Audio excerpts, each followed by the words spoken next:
دنیا اگر ہمارے پاس ایٹم بم نہ ہوتا نا تو پھر بھی دنیا ہمیں مطلب چھوڑ دیتی. مطلب ہم عراق ہوتے تو ہم نے کیا کر لینا تھا دنیا کا, ٹھیک ہے. ہم لیبیا ہوتے, اوکے,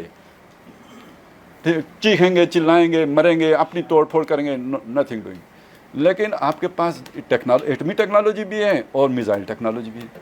اب اگر گریٹر اسرائیل کا منصوبہ مشرق وسطیٰ میں لانچ کیا جاتا ہے تو یہ عشق رسول میں مبتلا کوئی جرنیل اگر اس کا دماغ گھوم گیا جیسے ممتاز قادری کا گھوم گیا تھا تو خطرہ ہے یا نہیں؟ تو آپ کو پتہ ہے کہ مغرب اپنی پلاننگ زیرو اس پہ کرتا ہے, زیرو خطرے پہ کرتا ہے, ٹھیک ہے. اس سے پہلے آپ کی ڈی نیوکرلائزیشن ضروری ہے ان کی نظر میں. لہٰذا یہ اگر آپ اس طرف نہیں جاتے تو پھر آپ اس طرف جائیں گے. اور ادھر جو ہندو طاقت ابھر رہی ہے اور جو مودی کے منصوبے ہیں اور جو اکھنڈ بھارت کے جو ان کے ارمان ہیں, تو آپ کیسے ٹھہریں گے؟ یوگوسلاویا کی تاریخ دہرائی جائے گی, بوسنیا ہرزیگوینیا کی تاریخ دہرائی جائے گی. ایتھنک کلینزنگ کا پروگرام ہے اور دنیا پیشن گوئیاں کر رہی ہے کہ مسلمانوں کے جینوسائیڈ کے منصوبے بن رہے ہیں دہلی میں.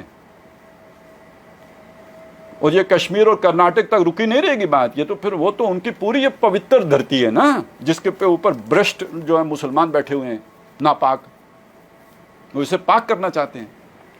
تو یہ منصوبے ادھر پک رہے ہیں. تو ہماری بچت فوج فلاں اس ہدایت کے ساتھ ہے کیونکہ اس کو دوام ہے, جو اس سے جڑ گیا وہ بچ گیا.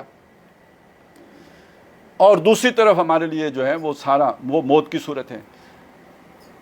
قرآن مجید میں کلمہ طیبہ اور کلمہ خبیثہ کی مثال بھی دی گئی ہے.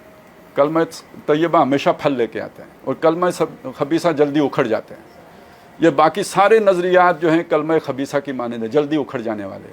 اور کلمہ طیبہ وہ گہرا نظریہ ہے جس سے کوئی اکھاڑ نہیں سکتا, وہ اس کو کوئی زوال نہیں ہے. تو ہمارا وہ جو پاکستان کا مطلب کیا تھا جی؟ تو بچت کس میں ہے؟ ہاں جی. اور آئندہ دوام اور آئندہ کا یوں سمجھ لیجئے استحکام وہ بھی لا الہ الا اللہ میں. اگر ہمیں سمجھ آ جائے تو یقیناً بچ جائیں گے, نہیں سمجھ آئی ہم نہیں رہیں گے, لیکن یہ نظریہ پھر بھی رہے گا, اسے کوئی نہیں ختم کر سکتا. اور زیادہ امکان یہی ہے کہ یہ یہیں سے اٹھے گا, اسی خاک سے نئی چنگاری اٹھے گی. کوئی بات نہیں, ایک دفعہ بلڈوز ہو کے بھی تو وہاں سے 20 سالوں کے بعد افغان اٹھ کھڑے ہوئے یا نہیں اٹھ کھڑے ہوئے؟ 20 سالوں سے کشمیری جدوجہد کر رہے ہیں یا نہیں کر رہے ہیں؟ تو یہ 22 کروڑ کوئی ایک ایٹم بم سے تو نہیں مر جاتے نا. اوپر سے ہو سکتا ہے گند صاف ہو جائے تو نیچے سے کوئی اچھی شے نکل آئے. اس قوم میں کوئی چنگاری تو موجود ہے نا, نکل آئے گی. اب وہ سورہ کاف کی ایک مثال دے دیتا ہوں, اس کو میں نے بہت بیان کیا ہے کہ یہ جو اللہ تعالیٰ کوئی منصوبہ بناتا ہے نا, اس کا ظاہر بعض اوقات نقصان دہ ہوتا ہے, اس کے باطن میں خیر بھی نہ ہوتا ہے. مطلب خضر نے کشتی توڑ دی. موسیٰ علیہ السلام جو ظاہر کو دیکھ رہے تھے انہوں نے کہا کہ اخرقتہا لتغرق اہلہا, تو نے کشتی اس لیے توڑی تاکہ جو اس پہ بیٹھے ہوئے ہیں سب کو غرق کرنا چاہتے ہیں, کیوں توڑی ہے تو نے؟ انہوں نے کہا ابھی بیٹھو ذرا, وہ چلیں اس بات کو چھوڑیں, یعنی بعد میں بتاؤں گا. اس کے بعد اگلی بات آئی کہ انہوں نے ایک لڑکا قتل کر دیا, خضر نے. موسیٰ علیہ السلام نے پھر اعتراض کیا کہ اتنی غلط حرکت, ایک جان قتل کر دی. ابھی آپ نے دیکھا جان ناحق قتل کرنا کتنا بڑا گناہ ہے. تو یہ تو انسانی سطح پہ تھی, موسیٰ تو وہ اور لیول پہ خضر کام کر رہے تھے تکوین کی سطح پہ, انہوں نے قتل کر دیا. موسیٰ علیہ السلام نے پھر اعتراض کیا. پھر ایک علاقہ تھا جو جس سے کھانا مانگا انہوں نے نہیں دیا, تو مفت میں ان کی دیوار سیدھی کر دی. اس پہ پھر موسیٰ نے کہا کہ ان ناانجاروں کی دیوار تو نے سیدھی کی ہے, ان سے پیسے ہی لے لیتے کیونکہ انہوں نے تو ہمیں کھانا بھی نہیں دیا. یہاں سے جدائی ہو گئی اور انہوں نے پھر بتایا کہ یہ کام میں نے کیوں کیے. کشتی اس لیے توڑی کہ اگر یہ کشتی ثابت رہتی تو بادشاہ غصب کر لیتا. جو چھوٹے نقصان نے بڑے نقصان سے بچایا ہے. لڑکا اس لیے مار دیا کہ یہ بڑا ہو کے ماں باپ کے لیے سہانے روح بنتا ہے. ماں باپ نیک تھے تو میں اللہ نے چاہا کہ ان کو اچھا بیٹا دے دوں. یہ اس کو اب پھر وہ سوال آ جائے گا کہ وہ غلط کیوں تھا, ابھی اس کو چھوڑیے. تو بہرحال یہ اس لیے کیا, وہ دیوار اس لیے سیدھی کی کہ جو ایک بندہ مر گیا تھا, اس کا ایک خزانہ تھا جو اس دیوار کے نیچے تھا. قوم تم نے دیکھ لی کتنی ناانجار تھی, وہ اسے بیچ کھاتی. بچے ابھی چھوٹے چھوٹے تھے تو اللہ نے چاہا کہ وہ بچے بڑے ہو جائیں اور اپنا خزانہ نکال لیں, تب تک اس دیوار کو سیدھا کرتے رہنا ہے. میں یہ کہتا ہوں کہ ہمارا ملک بھی ایسا ہی ہے, ہماری قوم بھی ویسی نا ہنجاروں کی قوم ہے. آپ نے نہیں دیکھا ریکارڈنگ بھی بیچنے کے چکر میں تھے, پتہ نہیں کیا کیا بیچ چکے ہیں, کیا چھوڑا ہے. ٹھیک ہے, چھوڑنا انہوں نے اور بھی کچھ نہیں جو نکل آتا. یہ تو اچھی بات ہے, ہم نکالنے کے قابل نہیں ہیں, وگرنہ جو معدنیات نکالتے وہ بھی ہم بیچ کے کھا چکے ہوتے, رائلٹی پہ گزارا کر رہے ہوتے. تو ہم نے ملک کے دفاع کا تو نہیں سوچا. جتنا ہم نے بیریا ٹاؤن کی پلاننگ کی ہے, جتنا ہم نے ڈی ایچ اے کی پلاننگز کی ہے, اتنی شاید ہم نے کوئی ڈیفنس اسٹریٹجی کی پلاننگ نہ کی ہو. تو پھر یہ ملک چل رہا ہے. میں کہتا ہوں یہ خود آیت اللہ ہے, یہ ملک اپنی ذات میں آیت اللہ ہے کہ آؤ دیکھو ہر بندہ ختم کرنے کے چکر میں جو اسے چلا رہے ہیں, یہ پھر بھی چلی جا رہا ہے جہاں بھی جا رہا ہے. چلیں ابھی تو ہے نا, ابھی ہے, باقی توڑ دیجئے گا نا, ابھی مجھے بات پوری کرنے دیں. تو چلے میں بس کر دیتا ہوں. تو اب اس کے بعد آگے جناب یہ چل رہا ہے. آخری بات اس میں یہ آ گئی کہ یہ جو چل رہا ہے تو جو دیوار ہے وہ آخر گرے گی تو خزانہ نکلے گا نا. تو اگر یہ ختم بھی ہو جاتا ہے تو خزانہ نہیں ختم ہوگا. اللہ کی حکمت تھی, جب تک چلانا تھا چلایا, اور جب اللہ کی حکمت ختم ہو جائے گی اور حکمت متقاضی ہوگی تو ختم بھی ہو جائے گا, لیکن ختم بھی کسی اچھے مقصد کے لیے ہوگا. تو ہمیں مایوس ہونے کی ضرورت نہیں ہے, مسلمانوں کو مایوس ہونے کی ضرورت نہیں ہے, بلکہ یہ کہ اس وقت تک چلتا رہا, اب اگر نہیں بھی ہوگا تب بھی اللہ تعالیٰ نے جو خیر اس خطے سے رکھا ہوا ہے وہ ظاہر ہو کے رہے گا. تو بہرحال میں شکر گزار ہوں آپ کا کہ اتنی طویل سما خراشی آپ نے برداشت کی ہے, موقع بھی دیا ہے. خاص طور پہ ڈاکٹر صاحب کا شکر گزار ہوں, اور آپ سب حضرات کا بھی شکر گزار ہوں.